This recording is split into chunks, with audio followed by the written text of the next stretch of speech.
Hello everybody and welcome to another unsettling episode of History of the Marvel Universe. This channel is brought to you in part by Patreon supporters. If you would like to help decide what topics get covered on the channel and get your name in this special thanks at the end of each episode, you can sign up for as little as $1 per month over at patreon.com/MaryMarvelate. The link is in the description below. The legacy of the name Frankenstein can be traced all the way back to a bloodthirsty group of warriors known as the Franks, who lived in the area now known as Bavaria in Germany, and worshipped a god of frenzy and berserker rage. After the fall of Rome, the Franks traveled southwest to conquer what is now known as France, leaving behind their mountainous home, the Rock of the Franks. There, on the banks of the Rhine River and the northern edge of Magnet Mountain, was built a medieval structure in the German state of Hessen near the city of Darmstadt. Named after the stone of the Franks, this fortress would be known as Castle Frankenstein. Some reports claim it was built in the year 1250, but it seems to have existed since at least the 10th century. Its earliest recorded master was Arbogast von Frankenstein, who built his reputation on killing noble knights in jousting competitions held on the castle grounds in the year 948. In 1440, the Teutonic knight, Frank von Frankenstein, slaughtered and threatened in the name of Christianity until he was killed by the Transylvanian warlord Vlad the Impaler.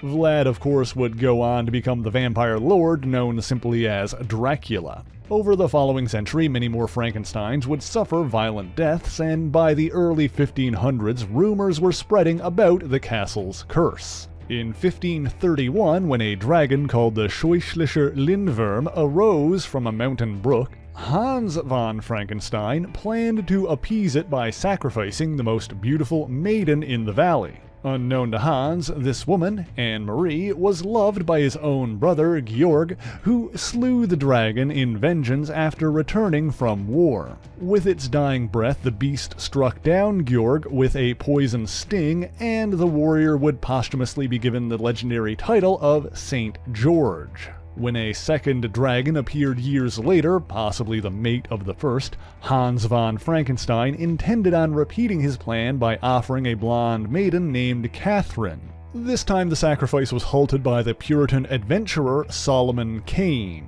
The two men went to slay the dragon together, but during the battle the cowardly von Frankenstein abandoned Solomon. Catherine intervened and saved the Puritan's life, but at the cost of her own. After that, Hans began a descent into madness, and rumors about the Frankenstein's curse continued to spread. In 1662, the original Frankenstein family sold the castle and left the Rock of the Franks behind. Just over a decade later, two refugees from the French armies of King Louis XIV, Anna Munchmeyer, and a Lutheran minister named Johann Dippel, came to the area and bore a son. This child grew up to be Conrad Dippel, a notorious alchemist who obsessively pursued a way to make a man immortal. In 1732, Dippel's experiments resulted in the creation of a lesser type of philosopher's stone which could produce low-grade gold. He presented this Arcanum Chemicum to the Landgrave of Hesse, and in exchange was given the title to the infamous castle and became the new Baron Frankenstein. However, only 2 years later, Conrad was found dead under mysterious circumstances, in a chamber that was locked from the inside. Terrified of the castle's curse, the Baron's family fled to Geneva, Switzerland, to establish a new Castle Frankenstein, bringing with them Conrad's infant son, Alphonse. Growing up to become a respectable member of the German middle class, Alphonse and his wife had the first of their 3 children during a trip to Naples, Victor Frankenstein. Growing up in a wealthy family, Victor had 2 younger brothers, William and Ernst, a best friend named Henry Clairville, and a fiancée, Elizabeth Lavenza. An intelligent young man, he left his home to study in Geneva as well as Ingolstadt in Bavaria. After 2 years in university, his work had earned him respect from the scientific community, but his professors were concerned by the way his work ethic brought him to the brink of exhaustion. Although Victor did not know that he was the grandson of Conrad Dippel, his fascination with the inner workings of the human body would soon lead him down a similar path as he sought to conquer death itself. By the end of his third year of study, he started ignoring his teachers and instead stealing corpses for his own experiments. And of course, the most noteworthy would be his attempt to create new life by constructing an 8-foot-tall monster out of dead body parts. Leaving his schooling behind completely, Victor Frankenstein spent 6 long months on this project, assembling the creature and injecting it with chemical concoctions of his own design. And eventually, the mad scientist succeeded in reanimating the composite corpse. Frankenstein's monster was alive. But the creature refused to obey Frankenstein's commands, and the mad doctor quickly grew fearful of its strength. After distracting the monster with an open flame, Frankenstein fled in terror until he collapsed in the rain. Fortunately for Victor, he was found by his friend Henry Clerval, who brought him back to his hotel room to recover. The creature wandered the snowy woods with no real notion of how to survive. After 10 days, while on the brink of starvation, Frankenstein's monster was attacked by a hungry bear. His instincts finally kicking in, the monster killed the animal in self-defense before consuming its flesh and claiming its pelt. He then came upon a quaint mountain home and slowly learned how to speak by keeping his distance and listening to the family who lived there. There was a blind old man, as well as his daughter and her husband. The monster grew to care about these people, and at night he would help them in secret. One day, the young couple went to go on a trip, leaving the old man alone for 1 week. During this time, the blind man was attacked by a feral wolf, but the monster intervened and saved his life. For several days, the monster watched over him as he recovered, after which the two became friends. However, when the young couple returned days later, the man's son-in-law immediately attacked the monster. Heartbroken, the monster fled into the forest to be alone once again. After then being forced to kill an attacking group of hunters and their dogs, the monster tried to take revenge on his own creator by murdering Victor's brother, William. After hearing what had happened, Victor returned home to reunite with his father, Alphonse, and fiancée, Elizabeth. But William's death was blamed on Alphonse Frankenstein's 21-year-old ward, Justine Moritz. The young woman was found guilty and hanged, but Victor Frankenstein suspected the truth. The following day, he packed his things and fled into the mountain, hiding in a solitary cave. But it was only a matter of time before the monster found him there. Wanting to ease his loneliness, the monster demanded that Frankenstein make for him a bride.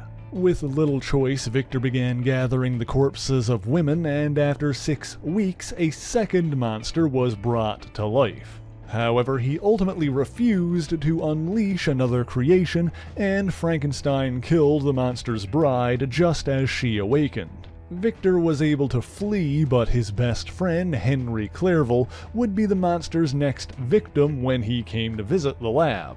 This time, Victor Frankenstein was accused of doing the deed, and he made no effort to deny it. He languished in a jail cell for several months until his father secured his release by finding a flaw in the testimony against him. But before he walked free, he was visited by the monster again, who promised to continue taking revenge. Victor was terrified, but reunited with his fiancée, Elizabeth, unable to let her go. Despite the monster's threats, the two did marry, but the paranoid groom brought his new wife to a remote chalet, accessible only by sea, for their wedding night. But the monster even followed them there and killed Victor Frankenstein's bride. One tragedy followed another, as when the heartbroken Victor returned to Geneva, he found his aging father on his deathbed. Following this, Victor spent several months in an asylum, and after his release he dedicated himself to undoing what he had done. Tracking the monster north, he traveled through the snowy Alps and into the frozen Arctic Circle. He did eventually find his target, but neither one would get the chance to end the other as the ice cracked between them and Victor Frankenstein fell into the frigid waters. But before he perished, he was found by an Arctic ship captained by one Robert Walton. While the ship's crew were unable to prevent his death, Frankenstein held on to life long enough to confess everything that had happened. While most dismissed Victor as a madman, Walton sensed a ring of truth in his story and recorded what he learned in a series of letters. He would have further evidence when he was confronted by the monster himself. After learning of Frankenstein's death, the monster departed, fully intent on ending his own life. But before he followed through on this, the smell of meat cooking on an open fire drew his attention. This led him to a village of strange outcasts who he soon befriended. But this moment of peace and happiness was snuffed out when the villagers were attacked and killed by members of a rival tribe. With his new friends slain, the monster took the village chief to the edge of the ice. There he prepared a funeral pyre like the ones he'd seen the villagers make for their dead before. The monster burned the chief's remains, but then the ice shifted beneath his feet, dropping him into the frozen water. As the monster sank into the ice, he suspected this to be the end of his tortured existence, but of course the story doesn't end here. After learning the truth of what had happened, Victor's brother, Ernst Frankenstein, passed on these secrets to the English writer Mary Shelley, who would incorporate them into her 1818 novel. There have been other recorded sightings of the Frankenstein monster in the 1800s, but these may not necessarily have been the real thing. For example, in the early 19th century, an Iron Fist named Orson Randall encountered a Frankenstein monster and the doctor who created it during a trip to Germany. When he returned 15 years later, Randall found that the Dr. Frankenstein he'd previously met had transferred his brain into his own son's body. The unidentified Frankenstein planned on stealing Orson's body to claim the power of the Iron Fist, but was killed by John Aman, the Prince of Orphans. After that, in 1850, an alien race planned on testing humanity by making a robotic duplicate of Frankenstein's monster and sending it to Earth. Ironically, this copy would suffer a similar fate to the original when it malfunctioned, becoming frozen in ice when it fled to polar regions to escape its own creators. But then in 1898, the real Frankenstein's monster was found by Robert Walton IV, the great-grandson of the Robert Walton who had previously fished Victor Frankenstein out of the Arctic waters. After the ice imprisoning him melted, the monster went on a rampage, attacking the crew. Between this and harsh weather causing the ship to strike an iceberg, only 3 people survived. There was a young boy named Sean Farrell, the ship's indigenous guide, Canute, and Robert Walton himself. They took shelter in the remains of the ship, but when that collapsed on them, they succumbed to their injuries one by one. The monster tried to save Walton's life, and before he passed away, the captain revealed that there was a member of the Frankenstein family still living in Ingolstadt. Making his way back to civilization, the monster wanted to escape his violent past and briefly found sanctuary in a dark cellar beneath a church. However, a man began posing as a priest named Father McCully and murdering people to make Frankenstein-style creatures of his own. The original monster was asked by the church to take out McCully and his creations. While the monster accomplished this task, he resented being pushed back into a life of violence and also killed the priest who asked this of him. He decided to head back to Ingolstadt to search for the remaining Frankenstein, and on the way he came upon a woman being burned at the stake. He rescued and befriended this woman, Lenore, but she soon disappeared on the night of a full moon. When the monster found out that the nearby village was being menaced by a werewolf, he reasoned that the creature had taken his new friend as well. But after hunting and killing his feral foe, he found that Lenore was the werewolf. The monster returned to Castle Frankenstein, but found that it had been abandoned by his creator's family. It was at one point owned by a man named Jason Frankenstein, but little is known of him other than the fact that he abandoned the castle sometime in the 1870s. Residing there instead was an insane colonel and the giant spider that he fed his victims to, both of which were also killed by the Frankenstein monster as he escaped. Following this, the monster came upon a young Romani woman being attacked by a hunchback named Draco. After saving the woman, Carmen, the monster befriended her and her apparent grandmother, Margarita. The older woman offered to bring the monster directly to the last Frankenstein, who she claimed was dead. She led him to a lonely coffin, and inside, the monster found a skeleton with a wooden stake lodged in its chest. In truth, this was the corpse of the vampire lord Dracula, and Margarita had tricked the monster into helping her resurrect him. While the Frankenstein monster succeeded in staking the treacherous old vampire woman, a weakened Dracula managed to escape. Carmen subsequently revealed her own vampiric nature, damaging the monster's vocal cords and rendering him mute. After killing Carmen as well, the Frankenstein monster was again attacked by the Lord of the Vampires. While Dracula initially had the upper hand, he was ultimately defeated after being weakened by the morning sun. But immediately after that, the monster was approached by Vincent Frankenstein, the great-grandson of Victor's brother Ernst. Vincent offered to transfer the monster's mind into a more human-looking body. In truth, he planned on taking control of the monster's body by implanting into it the brain of his assistant, Ivan. Ironically, however, it was Ivan who turned against Vincent and attacked. In the end, Vincent Frankenstein was forced to shoot both Ivan and the monster, seemingly killing them.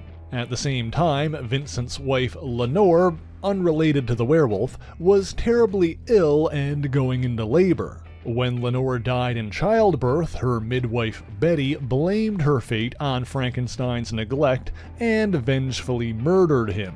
Having survived his injuries but robbed of his vengeance, the monster rose up and staggered away. But Vincent's newborn son Basil also survived, and thus the Frankenstein lineage continued. Following this, the Frankenstein monster would be pulled into a strange journey thanks to the time-traveling supervillain Kang the Conqueror. After being pulled forward in time, the monster was manipulated into fighting alongside Kang's Legion of the Unliving. However, the monster ultimately aided Kang's enemies, the Avengers, and was subsequently sent back to the point in time from which he was taken. However, upon returning, the disoriented monster once again became trapped in an icy tomb, falling from a cliffside and landing in the frozen waters. While the monster lay dormant, decades passed and war spread across Europe. During World War II, Basil Frankenstein supported Hitler's regime and created a Nazi Frankenstein monster. He planned on making many more, but was opposed by the Allied superhero team, the Invaders. And in the end, Basil Frankenstein's monster destroyed itself, taking his creator along with it. In the late 1950s, a superhero group known as the First Line came together and at one point recruited an apparent Frankenstein monster. Simply called Frank, the origin of this particular monster and whether or not he has any real connection to the Frankenstein lineage are as of yet unknown. Years after that, a scientist named Dr. Powell found what he believed to be Frankenstein's original monster. However, what he'd uncovered was actually the malfunctioning alien robot from 1850. The machine went on another rampage, but this time was destroyed by the Teenage Mutant superheroes, the X-Men. Shortly after that, Basil Frankenstein's son, Ludwig, succeeded in creating a near-perfect duplicate of the powerful alien hero, the Silver Surfer, that he could control. However, when Ludwig threatened his own countrymen, his servant, Borgo, seemingly sacrificed himself to kill them both. Meanwhile, in the skies above, his creation was defeated and destroyed by the real Silver Surfer.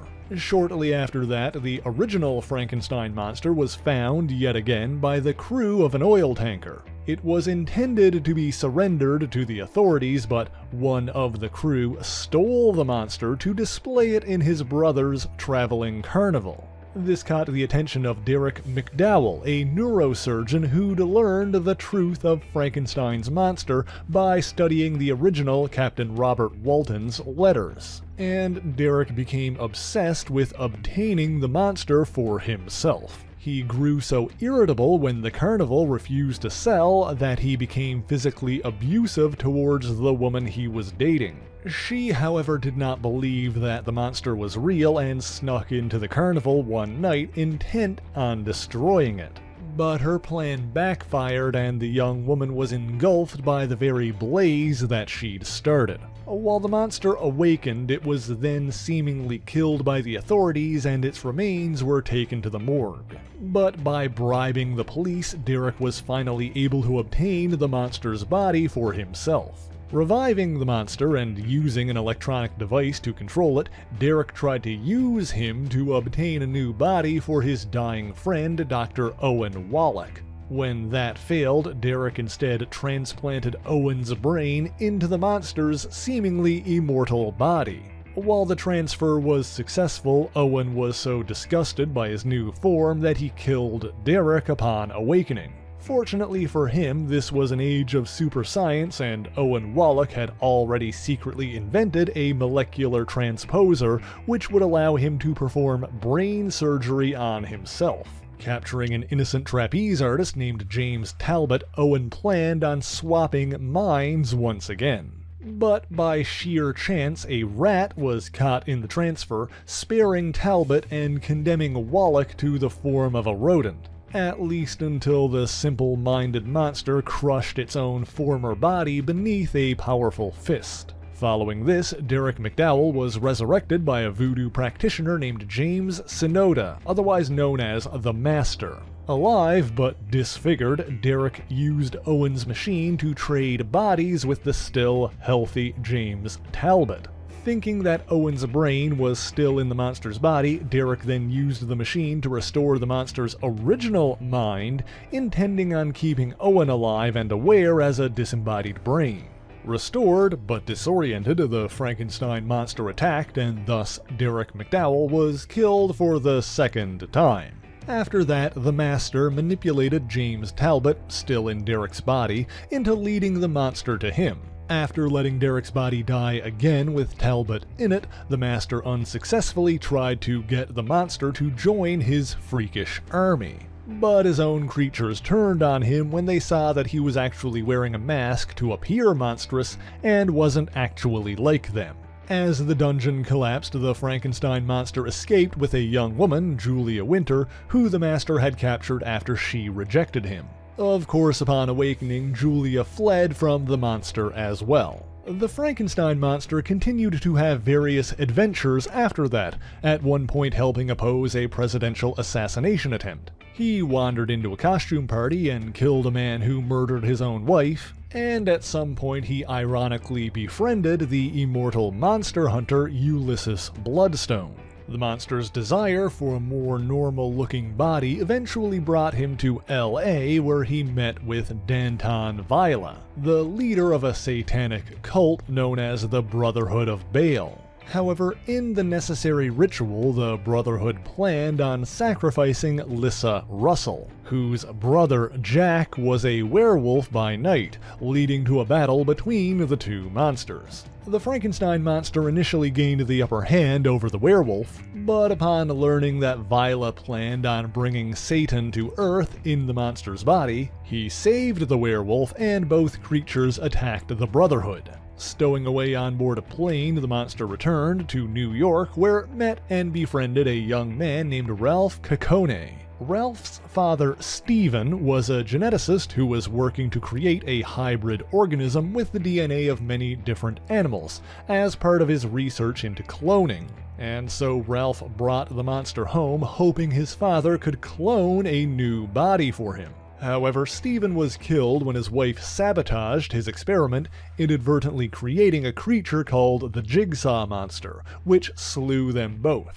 Fortunately, the Frankenstein monster fought off the Jigsaw Monster and saved Ralph. Shortly after, the two encountered the International Crime Organization Nexus, or ICON, who wanted to take over the world with an army of undead servants. The facility for their so-called Operation Marauder was destroyed during another battle with the Jigsaw Monster, who had followed them there but was killed by the Frankenstein Monster. After that, by holding Ralph hostage, private investigator Eric Prawn forced the monster to join him on a journey to the Swiss Alps. There he met with Prawn's employer Veronica Frankenstein, the daughter of Ludwig Frankenstein, who surgically restored the monster's ability to speak. He was subsequently attacked by a berserker robot sent by Icon, and the monster not only defeated the machine, but also befriended it. However, the berserker was destroyed when the pair were attacked by misshapen creatures called the Children of the Damned.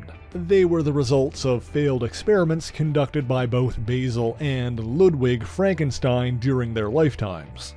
But their master during this time, the one they called Mother, was Victoria Frankenstein, Ludwig's first daughter and Veronica's older sister. It should be noted that Victoria has claimed to be the great-granddaughter of Victor Frankenstein, and perhaps even believes that she is, but technically she's actually the direct descendant of Victor's brother, Ernst. To recap, the notorious alchemist Conrad Dippel became the Baron of Frankenstein and fathered Alphonse. Alphonse Frankenstein had 3 children, Victor, Ernst, and William. Victor and William both died, but Ernst had a son, a grandson, and finally a great-grandson, Vincent. Vincent had a son named Basil, Basil had a son named Ludwig, and finally Ludwig had 2 daughters, Victoria and Veronica. The monster was held in Victoria's castle until being captured by Baron Ludwig von Stopf, the villainous monster maker, alongside the colorful vigilante Spider-Man. The two joined forces to escape and ultimately worked with S.H.I.E.L.D. agent Judith Klemmer to foil the monster maker's plans. Sometime later, Victoria Frankenstein was taken hostage by Bram Velzing, an exiled Latvian who became known as the Dread Knight.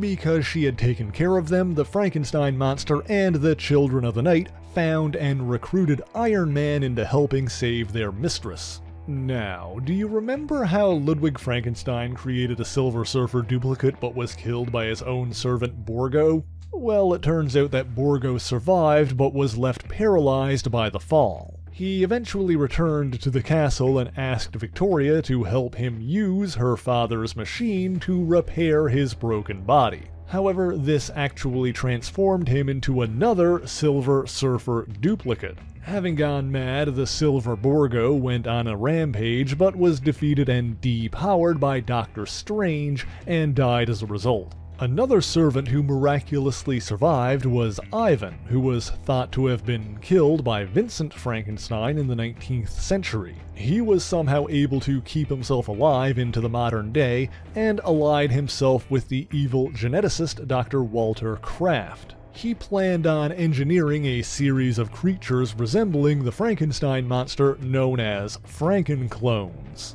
While he initially manipulated both Ivan and the monster into imprisoning Victoria and helping him, Kraft's ambitions were ultimately discovered by Spider-Man, who foiled his plans and the Frankenstein monster killed Ivan. There is one more recorded clone of Frankenstein's monster who was seen fighting alongside S.H.I.E.L.D.'s supernatural Howling Commandos unit. Unlike Kraft's Frankenclones, this so-called clone of Frankenstein had patchwork scars reminiscent of the original monster, and so the origins of this particular creature are unknown.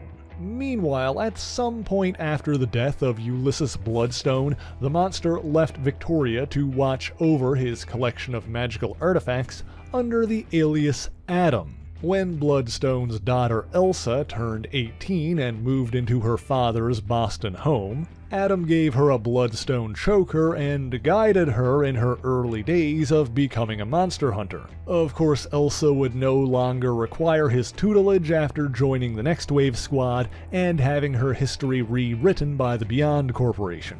When the Punisher, Frank Castle, was cut into pieces by Wolverine's son, Daken, a legion of monsters pieced him back together and revived him in a form referred to as Frankencastle. However, he was soon fully restored to life thanks to the healing properties of the Bloodstone. Since then, the Frankenstein Monster has continued to wander the earth, and when the God of Fear spread his influence over the world, causing the Man-Thing to go on a rampage through New York City, the monster joined forces with She-Hulk, Nighthawk, and Howard the Duck to stop him. Victoria Frankenstein is also still active and youthful, despite her claims of being in her 70s, and has occasionally aided the mutant adventurer Wolverine. There is, however, one more living Frankenstein. Baron Maximilian von Katzenelnbogen was a young scientific prodigy until his unsettling methods earned him the ire of his elders. He joined Cade Kilgore's pre-teen Hellfire Club and aided them in their assaults on the X-Men. He was initially embarrassed by his heritage, but eventually decided to embrace it, changing his name to Maximilian Frankenstein and creating legions of monsters of his own. And so the Frankenstein legacy, and perhaps even the curse associated with it, continues to this very day. But that's all I've got for you this week, and thank you so much for watching this video. If you enjoyed it, please leave a like, share the video, and subscribe for more marvelous content. Be sure to leave a comment letting me know what Marvel hero or villain you want to hear about next, and as always, the issues referenced in this video are listed in the description below if you would like to read them for yourself, as well as links to other places you can find me, including my Patreon page, where for only $1 a month you can get your name in these special thanks here. So until next time, true believers, Excelsior!